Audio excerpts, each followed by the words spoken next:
It was loud. Loudest one I heard in a while. I mean, usually you could tell a couple yards from a mile, but this one was loud.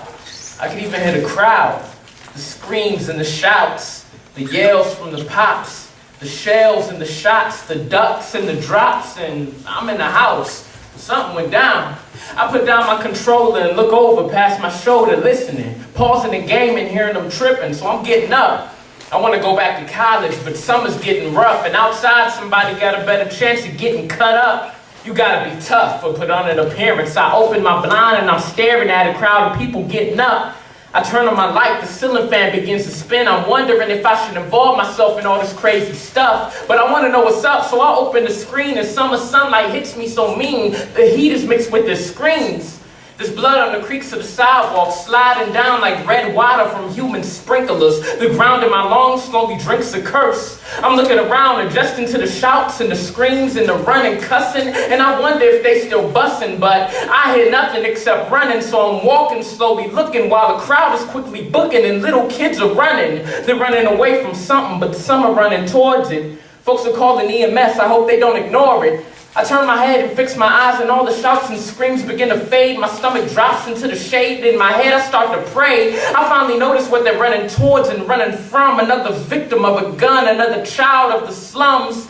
But this one's super young. I look at her struggling, shivering, clutching on her shirt with fluids coming out in spurts. She's hit and she's hurt. Tires are screeching down the street and everybody's panicking for good reason. She's leaving, she's bleeding. The street signs are leaning. The neighborhood is screaming. The ground is sprinkled with chips she was eating. I listen to her wheezing, her slow and shallow breathing. I put my hand over my mouth. What is wrong with Cleveland? Flashing lights and sirens blaring, crying. I spectate. Scared news reporters pray like ants on the tragedy as if they cared. Violence and drugs and guns and hate and pain and chains and rain and death is all that remains. There's nothing left. We're so depressed.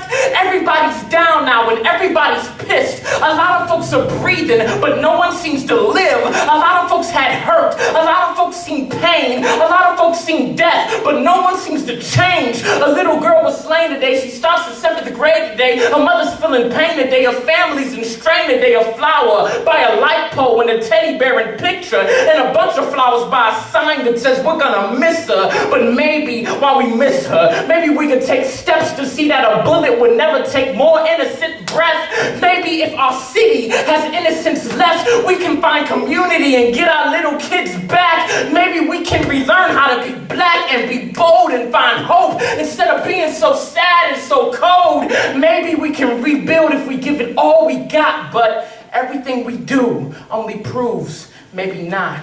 Rest in peace to a Steve Cookie Thomas. True story.